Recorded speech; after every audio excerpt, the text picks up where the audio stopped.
Hello, everyone. I'm Jean-Claude BeyondMystic, and welcome to this very special Precious Metals Weekend Review episode with Mr. Andy SCHECTMAN. You can find him at milesfranklin.com. Let's give him a big warm welcome back to the show. Andy, how are you?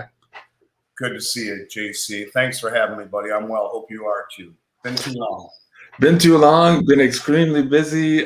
You and I have been scratching our hair and pulling out our hair, doing everything we can here to fulfill that first amazing big order we had for the BeyondMystic silver bars. A big success in terms of the demand and the appreciation from the audience members. And we finally, just now, maybe in the last 5 minutes, just crossed through the gate to make sure that everybody, the VIPs, the Insider Access Pass, and the pre-order list have been fulfilled. Now, guys, if for some reason now too, I've been delaying the launch of the public to the public here of these bars for quite some time now to make sure that you guys were all fulfilled and satisfied. If for some reason you're watching this show, you had filled out the pre-order and you still don't have an email from us, please contact me directly, and Andy and I will square that off very soon. We have the inventory to do that now. Andy, let's start there. It's been a hell of a month. This is a brand new process for us.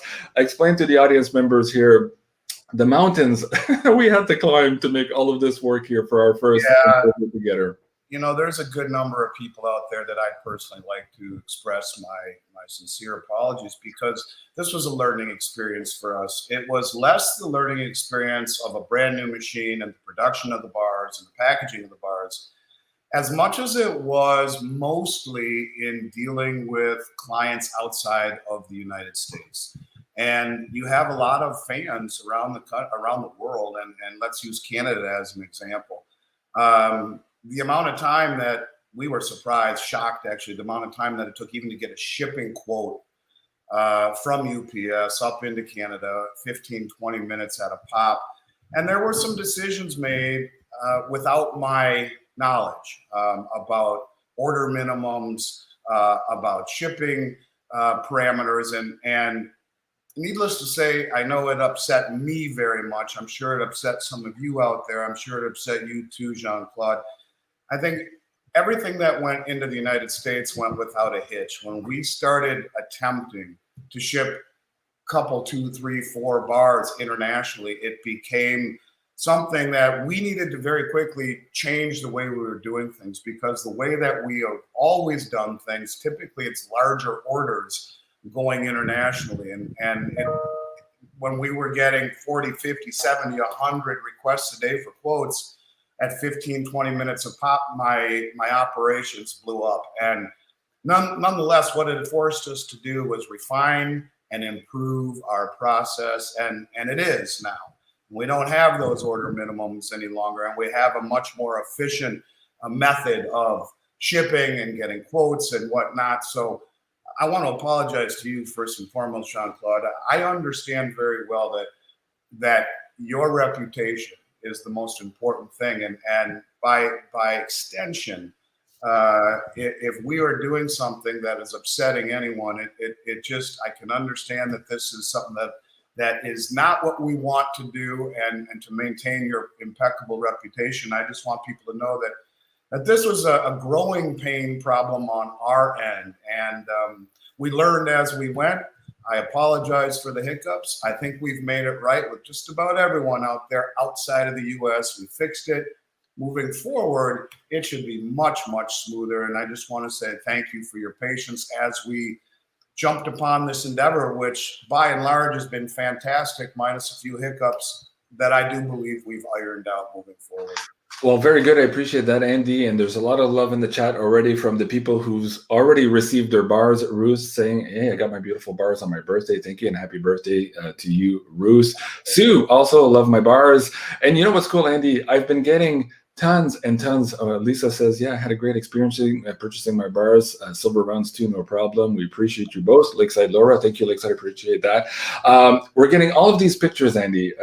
This is a brand new community to the silver market than perhaps your dealers are used to. These are not the Wall Street people. These are very spiritual people, and they're using a lot of this silver in order to create these beautiful meditation rooms and manifestation experiences for themselves. I find it absolutely amazing. And I've just to let you know, to the audience members, I'm collecting all of these pictures that you guys are sending me, and I'm going to put that in a video montage somewhere on the website also, because some of your creations and the grid work you're doing is absolutely through the roof and fabulous. So thank you everyone. Comment about this picture. So one thing that this person might want to do when they're not using them for meditation or whatever the use is, this is a very cool display. If you left it like that, in about 6 months or so, they'll start to tarnish. That's a natural oxidation process of silver. So if you have the ability to keep it in like a Tupperware or in a plastic bag when you're not using them, it'll keep them looking shiny and white forever. The oxidation process doesn't decrease the value of the bar whatsoever, but simply if you like them shiny and pretty, when you're done using them, keep them away from the open air and they will stay white and shiny forever. That, and also the oils on your hands. That's why you see in a lot of these videos, and the video that we had used to promote the thing. And let me see if we can bring that up also to show you guys. Of course, we handle the silver with gloves as to avoid the transfer of those oils that accelerate also the oxidation process. Yeah, no, I think people understand that for the most part. A lot of these viewers already have the maple leaf coins and some of the silver eagles that you guys saw in the States. It's a really cool process. I was really happy with this video. We put it together because we wanted to share with the audience basically the experience of making these bars, what went into them, the craftsmanship, the expertise it takes to create this bar, and basically all of the symbology that went behind it as well. So guys, we're just about to relaunch this. If you haven't seen this, we'll put this up here probably by next week. Here we'll be putting up the order list here for the big public at large. I'm excited to do that as well. JC, did you see my meditation pic in Discord? Maybe I did. Not sure if that one was last night. Laura, there's a lot of stuff coming through and I'm overwhelmed with emails. I've been running 6-7 days behind in the queue for the last month. It's been absolutely busy trying to get all of this sorted out, but I think we're almost there, as Andy was saying. And a big thank you to all of you, the audience members, for being so patient with us as we are getting through this process. And just to let you know, also, we are now working on the third bar. I had mentioned this a while back. Julie and I wanted to create basically a trifecta. These were the two first bars coming in to production, and the third one, we're in the design process right now, and it's going to complete basically this whole process and also complete the triangle or the sacred geometry for all of you who are doing grid work with the silver bar. So stay tuned for that. We'll probably share some of that with you guys next week. Andy, we haven't spoken for a while. There's been a lot of weird shit happening in the world, I have to admit. Nobody knows what to make, heads of tails, like bond market, the stock market, everything is going wonky.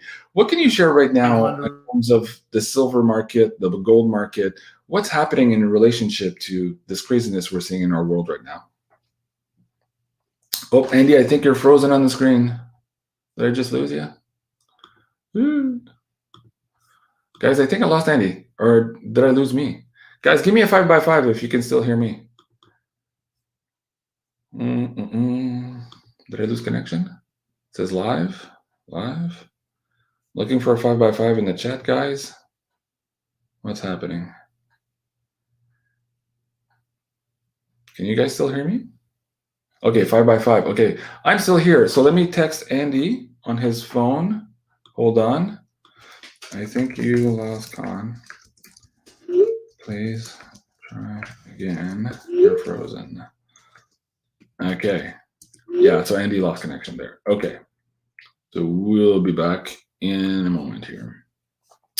Yeah, so again, guys, going back to these bars, I believe at this point, all of you have gone through the process of the pre-order, have at least received your quote and your shipping from Andy. If you have not, please do so now, because in a couple of days here, we are going to be launching this to the public at large. And Andy's going to give us a feel now for the inventory that they have ahead of stock. Oh, he said he just lost power. Just came back up. Okay, he's waiting for his router to come back up. And so, yeah, Andy's going to give us an update here in terms of the current inventory that we're building up ahead of launching to the public here. So he'll give us that update very soon. And we're also going to talk about the markets in general right now. There's a lot of weird things happening, and there's psychics out there saying that silver can go down pretty low from here, just like everything else, and then start going back up. So we're starting to see rumbles of that right now. Even if you're looking at the cryptocurrencies market, Bitcoin was at 28 or 29,000 the other day. And there might still be some lower lows to test there before we come back up. But all of this is predicated on all of these world events that are currently happening right now. And we're in that time frame that Cliff High was talking about a month ago, the convergencies of convergencies creating emergencies. Yeah, so we're in the thick of it now. Of course, and we're also in a Mercury retrograde. And of course, I haven't had Andy on for over a month, and now he's on, and he doesn't have power. So you just gotta roll with it and do the show as best you can. But yeah, got my bar tarot yesterday. How to save money for yours, JC? Now to save money for yours, JC. Oh, thank you, I appreciate that. Yeah. Those are two great, beautiful designs, and wait till you see the third one. It'll be absolutely spectacular as well. Okay, I think I have Andy back. Andy! I am so sorry. The power went out in my house. Everything shut down and then popped right back on. I apologize. No problem. I was giving them an update here in terms of us probably launching sometime next week. Before we get into the market conditions, why don't you give the audience members an update here in terms of basically the production, like how's production going with you right now, and what do you guys have in inventory as you're building up here before we launch to the public at large? What does that look like? Right. So you're talking about the bars that we have in stock right now? Yes, we have 903 of the logo bars and 322 of the tarot card bars. And so we will be able to produce more the first week of June. And very excited and waiting with bated breath for the launch of the your new third bar. So, and just to be clear, you just mentioned you'll be producing more in June. Is there a production gap right now in the warehouse where you're not producing these bars for the next 2 weeks, but we'll start again in June? Is that what you're saying? Yeah, we have other commitments that we are doing currently. So yes. So I think ideally what I'll do then, if I wait to the third week of May to start opening up the booking forms, by the time the forms are in and your dealers start communicating with the audience members, you'll be in the full production run by June. So I think that makes sense for timing. And of course, in the meantime, you already have that inventory ready to go that's ahead of the sales right now. So that's good. Okay, I appreciate that. Hopefully, guys, that makes sense to you guys. But stay tuned. In the next week or two, I'll be putting out more updates to this, as well as to the Insider Access Pass Discord chat for you guys. So I wanted to ask you also, Andy, we haven't had you on. What's going on with the markets? Like, everything is going on wonky, and it's very hard to make heads of tails or anything. Cliff was just saying in the video last month that we were going to head into May, this month of convergencies of convergencies, therefore creating emergencies out of all of this weird unattended consequences. What are you seeing right now with inventories, and what's going on in the market? Oh no, did I just lose Andy again? Oh my God, it's guys, you have to laugh. You have to laugh at this Mercury retrograde. Absolutely amazing. Hold on, let's see if we can get Andy back on again. He's frozen on the screen here. Hold on, everybody's laughing. Yeah. Okay, Andy, you're back. Did you hear my question? I had to actually switch the internet off my computer onto my cell phone. I got some workers in the backyard doing something. I don't know what the heck they're doing, but I have a feeling they're the ones messing this up. So give this one more try. I apologize. Okay, so my question was, we talked about our inventory, the pre-sales. I'll keep the audience up to date. I wanted to ask you my third time asking the question. What's the market doing right now? In the last month or two, Cliff was expecting that May was going to be the month of convergencies, creating emergencies of unintended consequences. We can't make heads or tails of what's going on right now. What say you, Andy, and how can you guide us through these next couple of weeks? You know, look, gold and silver are, I think, gold in particular is doing what it's supposed to do. If you take a look at the broader markets, you got the S&P down well over 20% on the year. You got the NASDAQ down well over 30% on the year.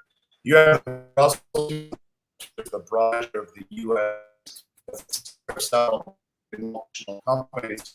They're down over 30% on the year. The Dow Jones down approaching 20% on the year. You got muni bonds down over 10%, treasury debt bonds down over 20%, high yield debt down over 13%, cryptocurrencies down, and gold is up a few bucks. Silver, on the other hand, has disappointed. It has underperformed.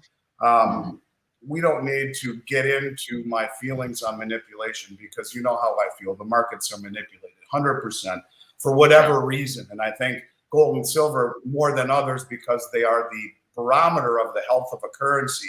But you have, I think, still the belief from the market that the Fed is going to be able to engineer a soft landing as they get tough on inflation. And they're not able to. And here's where I think the market will really, really react. And that's when they realize that the Fed is caught. You know, they talk about getting tough on inflation. Now they tell us inflation's at 9%. The federal funds rate has only been risen to 0.75%. That's not getting tough. They tell us that they're concerned about their balance sheet and they're going to start selling it off, but not till June. Right. Why not yesterday? Why not last month? What are they waiting for? What are they afraid of? Because they know that the minute that they start selling off their balance sheet, and they're really not even selling anything off. They're just not repurchasing treasuries as they mature. They just fall off the balance sheet. But they know that the economy is not able to handle anything substantive.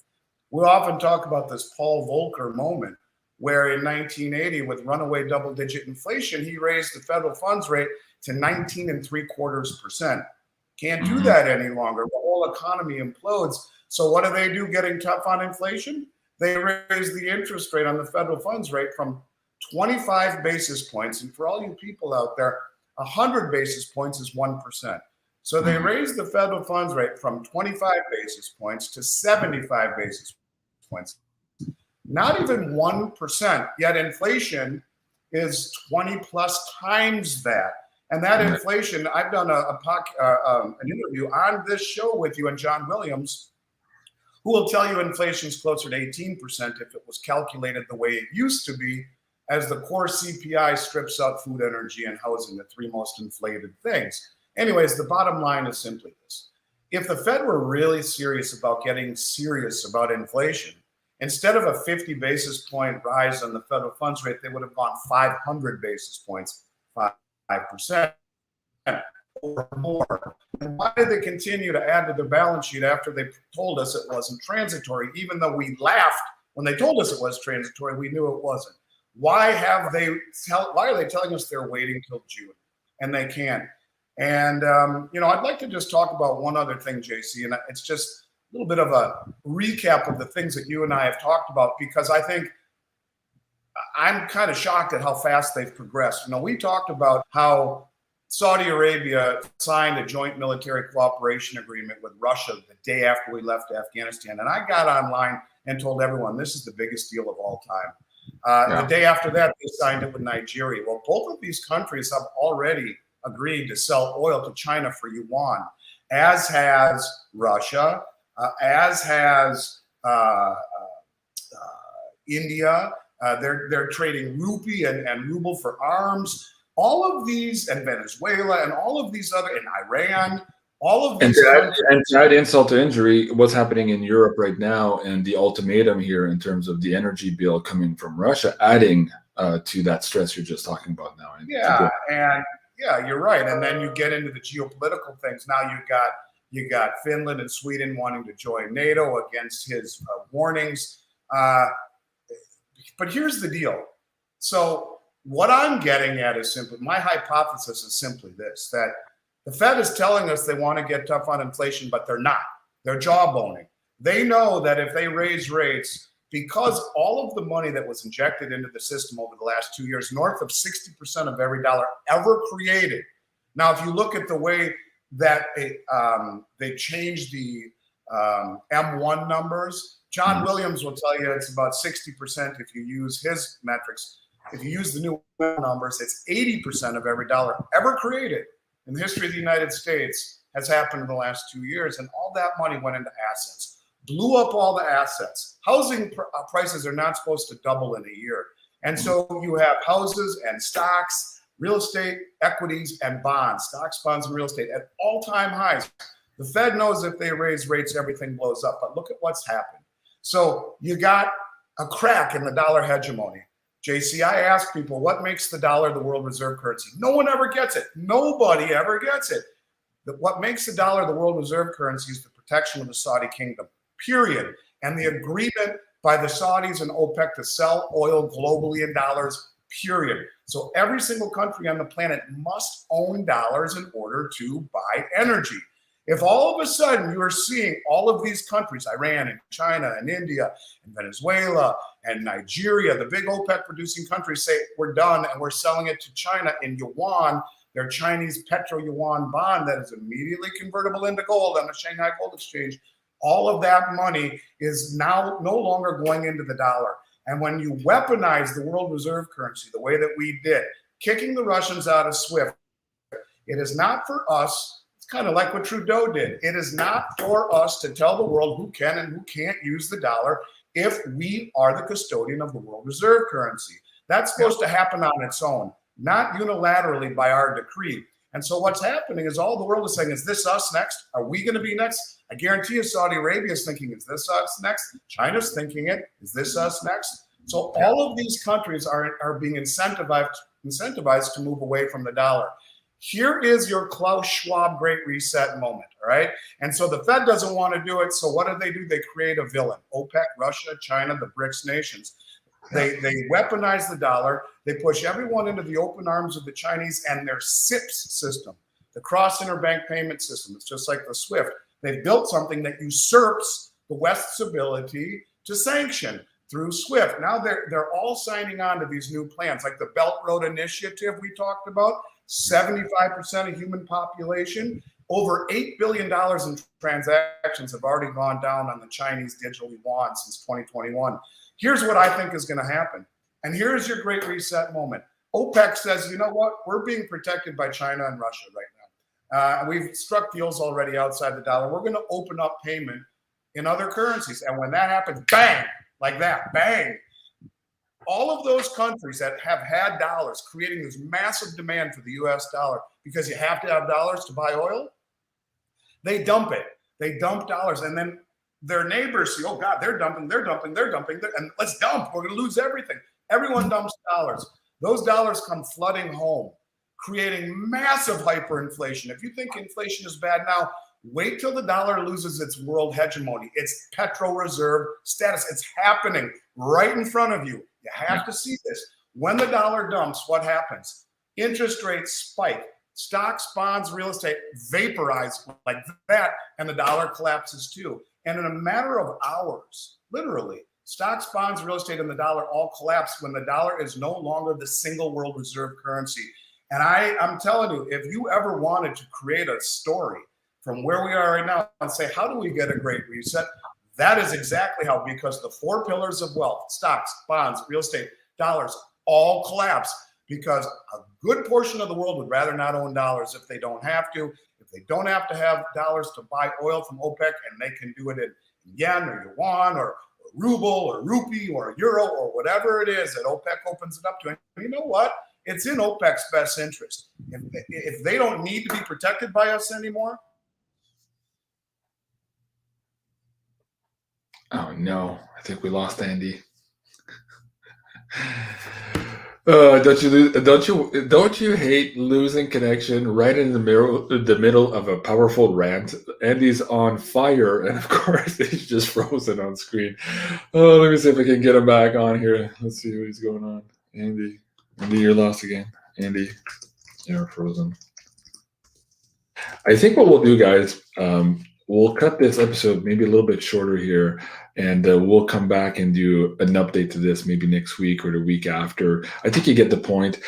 We wanted to make sure that we thanked everybody here who were on the pre-order list for the silver bars, who want to explain how and why we had some of the issues that we did have here in the process. But Andy was assuring us here that he has corrected all of those issues and made it right with the Beyond Mystic audience members. So that was the point of this episode here today. And also, we wanted to give you a quick update on what's happening in the markets Oh, wait, I think Andy's back. Hold on, let me see if I can bring him back. Andy, are you there? There you go. Okay. I don't know where. It's like my house internet came back on, so I apologize. Anyways, I don't know where you lost me, but I really do believe that the dollar hegemony is at risk. And when that happens, and maybe this was by design, either that or our politicians are beyond idiotic because we have incentivized the rest of the world, our foes, to find another system. And when that happens, and if OPEC agrees to it because they're being protected by China and Russia, remember, Nigeria, the second biggest OPEC producer, is part of the Belt Road Initiative. We mess with China, if we mess with Nigeria, or we mess with Saudi Arabia, we are in essence declaring war on Russia and on China. This is not going to happen. And when that happens, there's your great reset. They send all those dollars home and bang, everything collapses. The dollar collapses and interest rates spike. And there is your great reset where you will own nothing and be happy and rent because everything will vaporize. And I don't mean to be doom and gloom, but when you blow up asset prices to very unrealistic levels, this is the crack up boom that the Austrian economics talk about, with a massive expansion in credit creates misallocations and distortions, misallocations in resources and investment and distortions in price. And after that huge, massive injection of credit, you have a contraction of credit. And when that happens, everything collapses, especially in the face of rising interest rates. JC, I'm not very optimistic about the long-term health of the dollar. I think it's going to be challenged, so much so that Fed Chairman Powell came out and actually said a few months ago, you know, there's enough room for more than one world reserve currency. I do believe that what is happening with the Federal Reserve is a sideshow and it's misdirection. What is happening with OPEC and the BRICS nations will ultimately define the fate of the US dollar and the health of this economy moving forward in the short, medium, and long term. He just admitted last week, yes, to what you just said, but also this, that pain is coming ahead, and admits that soft landing is out of the Fed's control, right? And we're seeing now more and more people take the middleman out of the equation. We're starting to see people exchange goods. This is mainstream news now.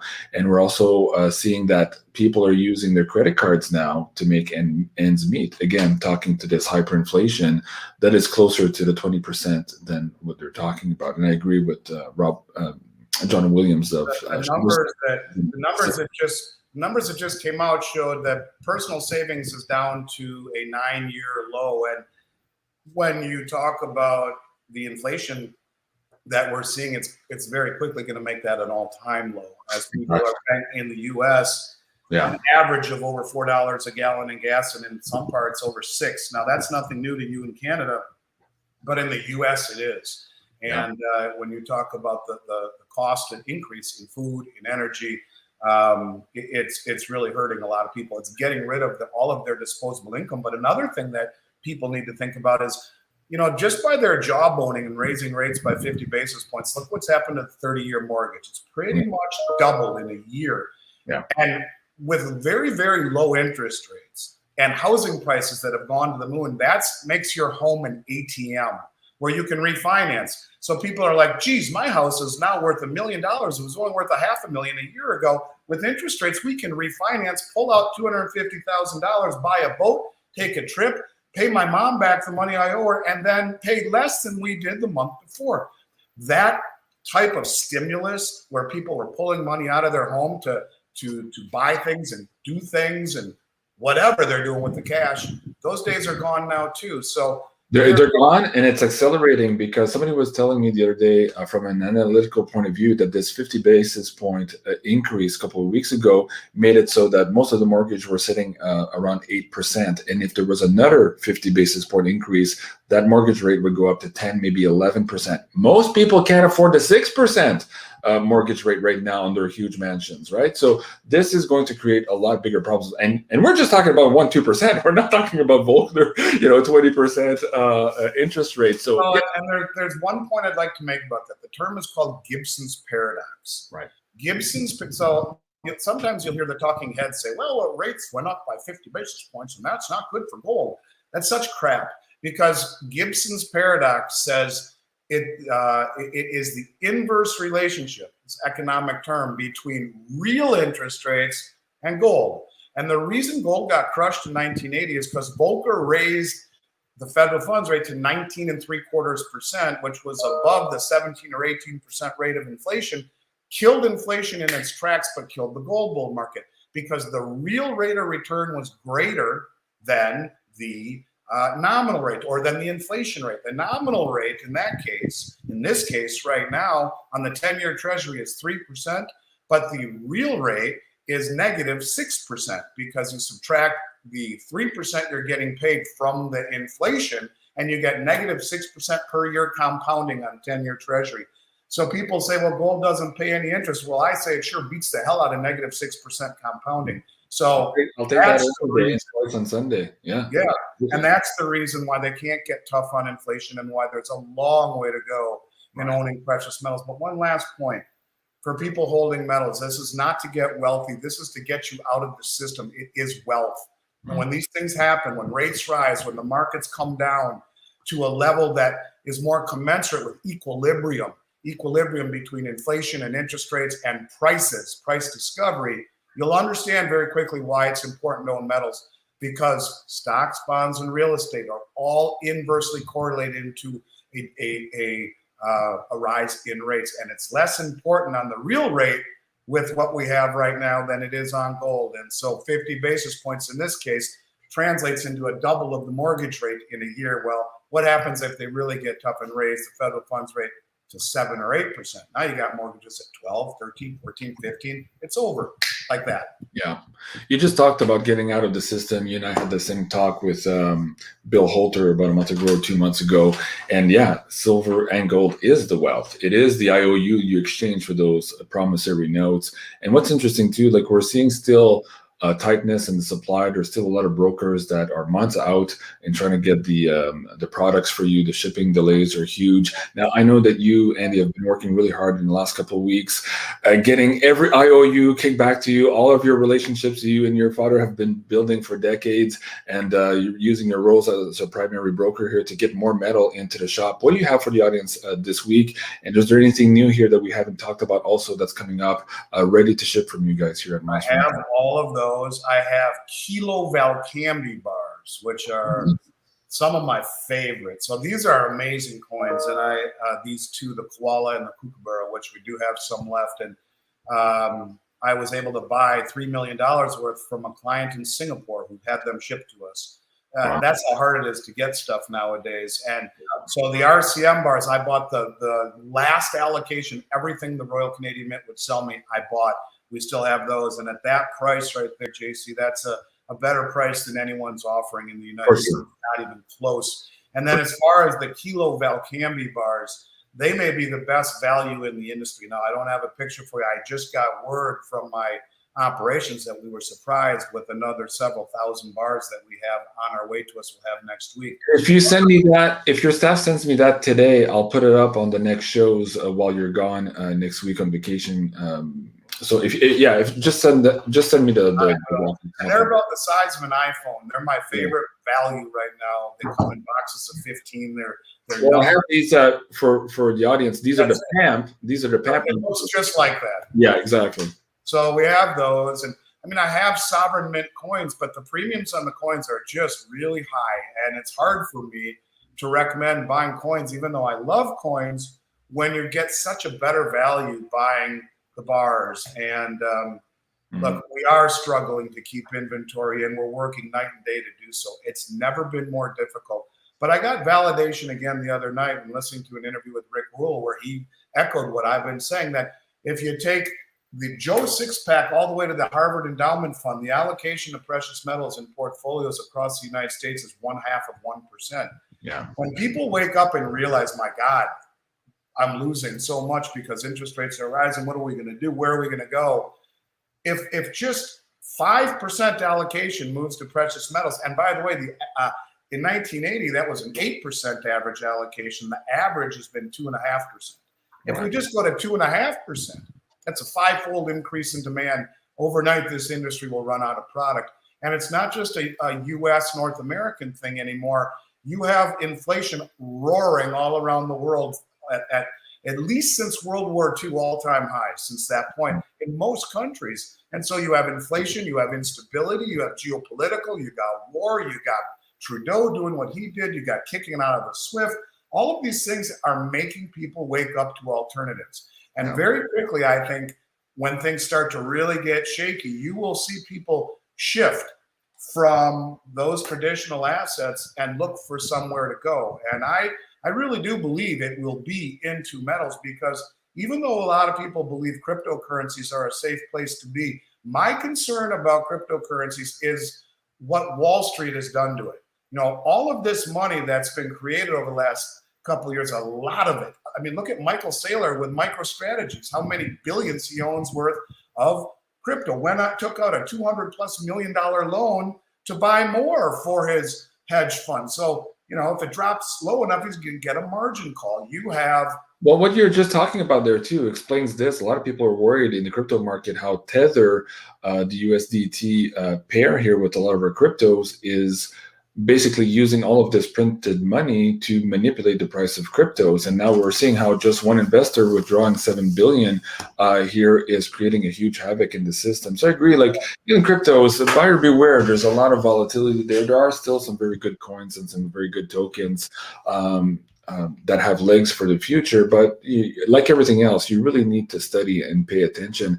And in the last couple of minutes that we have, I just mentioned these are the for the American audience right now, available to you guys on the mfbullion.ca website right now. We have these St. Helena's, the 250 grams, I believe, are on sale for the Beyond Mystic audience here at $569 over spot. It's been a little bit more difficult sourcing the product in Canada. That's creating some delays. Can you explain to the audience here that you guys are working night and day? In some cases, the shipping here in Canada is very, very quick. In some other cases, we might have a little bit of delays because of the mint delaying the shipment to the actual broker. Can you explain that to the audience? Yeah, it's a different situation in Canada than it is in North America. And I've asked our partner here to change the wording on that shipping delay from what it is to something a little bit more general, because not everything is taking that long. But look, supply chain problems are not just related to durables and food and things that, like furniture and things that you're waiting for. Supply chain problems, you got to realize that other than the Royal Canadian Mint, at least in terms of Canada, and the US Mint, in terms of North America, everything else, like those bars come from the United Kingdom. And so, you know, you're talking about having to import things, and it's supply chain problems are real. And so is trucking. And now they're talking about fuel shortages, diesel fuel shortages on the East Coast this summer. Everything has to be shipped across the Atlantic. You have to run logistics on it. Hopefully it gets on a truck promptly and then makes it to the end destination. So this is a good example of how we say to the audience members, it's always difficult to time the bottom. And sometimes when you get to the bottom, you can't even purchase for whatever reason. So yes, sometimes you might be buying at a premium higher than you would want, but you're getting the physical silver in your position quicker. So again, waiting, especially in the convergence of convergencies that we're living in now, might not be the best approach at this point. We're seeing dislocations everywhere. And at some point, probably very near in the future here, as Andy is saying, all of these chickens are coming home to roost in terms of those dollars that are no longer being used here for the perpetual standard. So things could change really, really quickly. And when it does, that's really when it's game over. You have what you have. Bill Holter was saying this on the last show. And then you have to live with your preparation. So be prepared physically, mentally, study, look at the markets, and you know, keep an open mind. Don't live in fear, but do the steps that you need to take to protect yourself and your family. And those only you really know what those are. So you can listen to everybody else, but you really need to follow yourself and your higher guidance on how to prepare for all of this. This is the way saying, hey, JC, when can we get the Beyond Mystic silver bars? They're coming up probably now, as I understand, talking to Andy. The last week of May, we'll be putting out the these silver bars open to the public as they continue to build the inventory ahead of sales here. I think that's going to be making sense. And Andy, just to make sure also, the next time you're on the show, well, you're leaving on a trip, on a golf trip. When are you coming back, Andy? Just so I know and we can let the audience know when we can expect the next show from you. Yeah, I turned 50 in 2020, so 7 of my oldest friends from back home in Minnesota and I planned a trip to Scotland in 2019, paid for it in 2019, and because of the pandemic, are finally going to play all the British Open courses over an 11-day period, or many of them anyway, tomorrow, and we'll be back the 31st of May. So anytime after June 1st, I'd love to come back on, take a look at what's going on, let you know what's happening with the inventory, etc. So, okay. Yeah, I feel like a kid on Christmas Eve. I can't even believe it's here. I'm so excited. Good for you. We're still in lockdown here in Canada. I'm so envious of you guys who can travel, but hopefully soon the situation will change here, and I'll go meet you somewhere on a green, or perhaps for a good steak somewhere. So Andy, thank you so much for being on. Thank you for all the updates, and thank you, Andy. I know it was a difficult process getting these bars. This was a brand new adventure for both of us, and I know you've been working hard to make sure everybody's happy here in the pre-order list. And I think right now we're just out of the gate, and we'll be ready very soon here to launch to the public at large. So thank you, Andy, for all of your help, and thank you for all of those amazing updates. Thank you to the audience members. And if you want to join me in about 15 minutes here, I'm doing another live unboxing show here. The boxes are piling up here from the PO box, so I'll be doing a show for you guys and thanking each and every one of you. I love you guys. Have a great day, and we'll see you soon. Au revoir.